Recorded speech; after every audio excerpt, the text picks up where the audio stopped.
Baik, assalamualaikum warahmatullahi wabarakatuh. Teman-teman kelas ilmu komunikasi 3D atau 3E ya.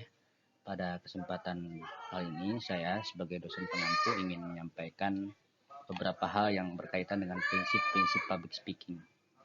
Kalau di pertemuan yang lalu kita sudah membahas tentang definisi dan ruang lingkup public speaking, maka pada kesempatan kali ini kita akan coba mempelajari itu kaitannya dengan prinsip-prinsip public speaking.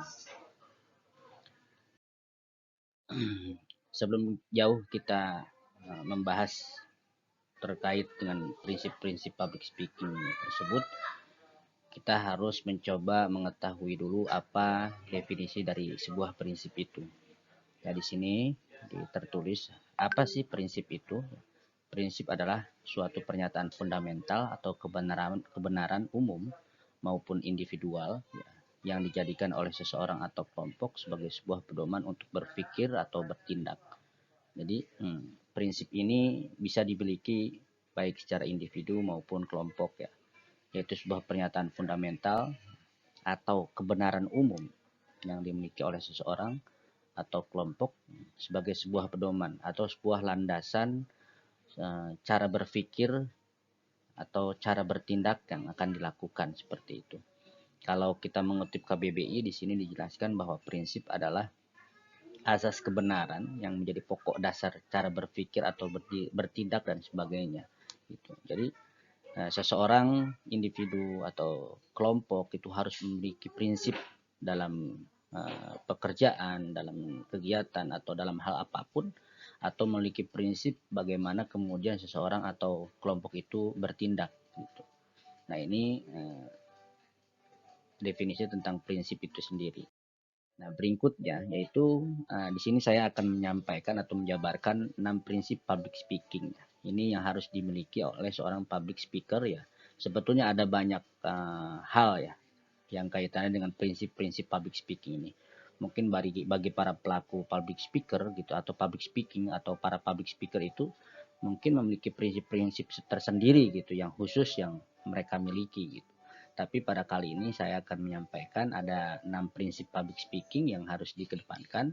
Pertama yaitu motivasi, terus kemudian perhatian, ada juga kemudian keinderaan, ada juga pengertian, ada pengulangan, ada kegunaan. Nah, semua ini yang 6 ini harus dimiliki oleh ke para atau oleh pengkaji, oleh kemudian para praktisi public speaking atau para public speaker yang bergerak dalam kegiatan public speaking. Misalnya seperti MC, moderator, orang-orang yang kemudian berkegiatan dalam kegiatan talk show, ada juga para orator, para motivator, para penceramah, orang-orang yang berpidato dan lain sebagainya gitu. Nah, berikutnya ya komponen yang pertama, prinsip yang pertama yaitu motivasi. Jadi apa sih motivasi yang harus disampaikan kepada audiens? Jadi seorang public speakers atau orang yang berkegiatan dalam public speaking itu harus memberikan motivasi atau audiens itu harus diberikan motivasi agar bersemangat mendengarkan dari apa yang disampaikan oleh seorang public speaker tersebut gitu. Jadi memberitahukan ya, yang pertama itu memberitahukan manfaat atau pentingnya materi yang disampaikan. Jadi kita lihat dulu kontennya seperti apa gitu. Kita sampaikan kepada audiens bahwa tema atau judul atau kajian yang akan kita sampaikan itu tentunya memberikan manfaat penting gitu pada audiens gitu. Terus juga kemudian kita juga melakukan pendekatan persuasif yaitu menggunakan audiens itu ya, atau nama seseorang atau jabatan dan profesor tertentu sebagai contoh dalam sebuah ilustrasi yang kita sampaikan gitu. Jadi boleh kita sebut sesuai dengan profesinya, boleh kita sebut sesuai dengan nama yang aslinya gitu. Sehingga kemudian seorang public speaker itu melakukan komunikasi yang interaktif dengan audiensnya itu. Lalu kemudian yang ketiga yaitu membangkitkan rasa ingin tahu audiens terhadap tema yang kita sampaikan gitu. Jadi seorang public speakers itu diharapkan mampu untuk membangkitkan rangsangan atau memberikan rangsangan keingintahuan audiens itu sendiri gitu, sehingga disitulah kemudian timbul interaktif gitu ya antara seorang public speakers dan audiens seperti itu. Nah, berikutnya adalah prinsip berikutnya yang harus dikedepankan yaitu perhatian. Konon, keberhasilan pembicara sangat dipengaruhi oleh bagaimana ia memanfaatkan 7 detik pertama untuk menarik perhatian audiens gitu. Jadi kalau dalam permainan sepak bola itu biasanya seorang pelatih itu memiliki strategi khusus, misalkan di awal gitu kan ada serangan cepat gitu untuk kemudian menambah motivasi gitu para pemain gitu. Ketika gol cepat itu diciptakan, maka ada perhatian khusus gitu ya. Nah, antar sesama pemain ataupun lawan gitu. Nah, perhatian ini harus dimiliki oleh seorang public speakers gitu ya. Ya, dahulu itu ya orang tua kita dulu atau mungkin orang-orang yang berpengalaman dalam kegiatan public speaking itu keberhasilan pembicara itu sangat dipengaruhi oleh bagaimana kemudian ia memanfaatkan 7 detik pertamanya gitu dalam berbicara. 7 detik pertama itu kemudian memberikan kesan yang baik sehingga kemudian menarik perhatian halayak atau audiens atau pendengar tersebut gitu. Misalnya bisa disisipi ketika dalam kegiatan public speaking menyampaikan cerita menarik, misalkan cerita menarik, cerita-cerita terkini, terus kemudian ada di sana ada kelucuan gitu yang memberikan rasa humor yang menarik juga, ada keanehan atau bahkan tragis gitu. Hal-hal inilah yang kemudian bisa menarik perhatian pertama audiens kepada seorang pembicara atau kepada seorang public speakers gitu. Nah, yang berikutnya berbicara secara mencolok, ya, mengucapkan dengan keras atau sebaliknya lambat pada kata, kalimat atau frase tertentu gitu. Jadi sinilah kemudian seorang public speakers dituntut untuk menggunakan gaya intonasinya, gaya berbicaranya.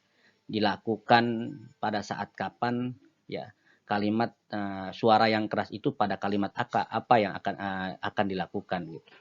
Sebaliknya lah pada apa namanya kalimat apa gitu ya intonasi atau gaya bicara lambat itu disampaikan atau pada frase apa gitu.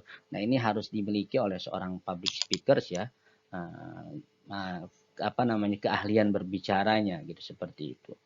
Nah berikutnya adalah melakukan tindakan tertentu secara tiba-tiba gitu ya. Ada saatnya ya, gaya komunikasi itu membutuhkan sesuatu hal yang insidental gitu, tanpa disadari, tanpa disengaja. Nah, pada saat tertentu juga seorang public speaker itu tiba-tiba harus melakukan tindakan apapun gitu secara spontan gitu. Sehingga kemudian akan mendapatkan respon ya dari halayak atau dari audiens itu sendiri gitu.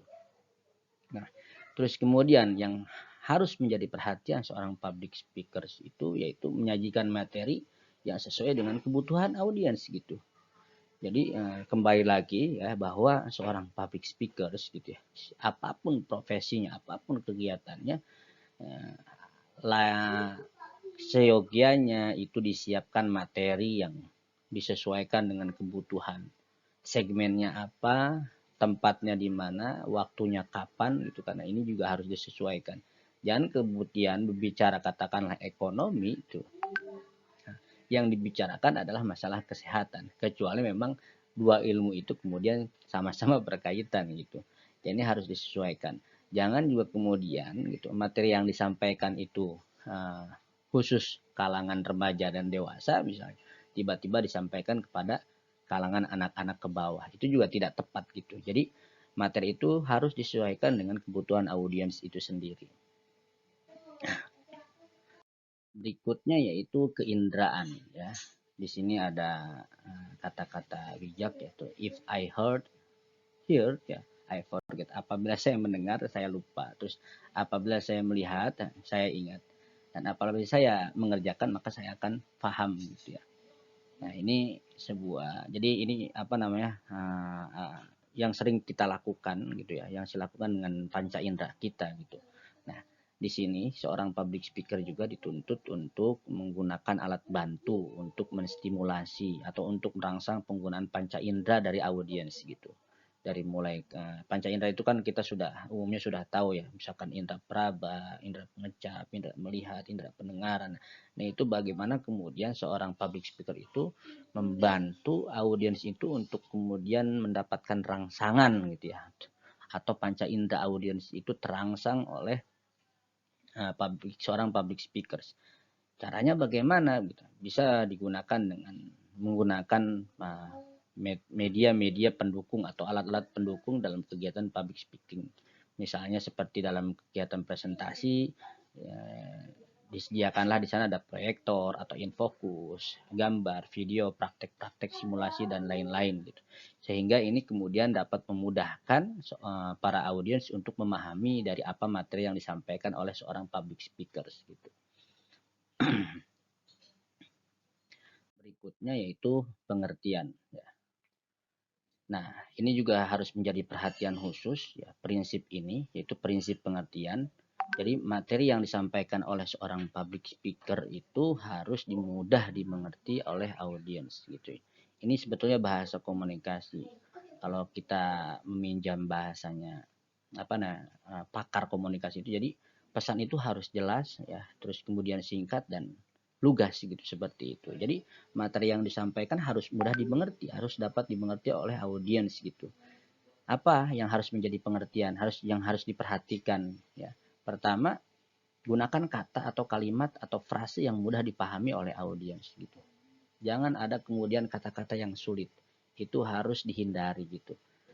Bahasa-bahasa atau kalimat-kalimat atau frase-frase yang katakanlah itu bisa disajikan untuk mahasiswa, itu tidaklah kemudian tepat gitu kan digunakan dalam misalkan targetnya itu anak sekolah dasar gitu. Itu kan tidak tepat.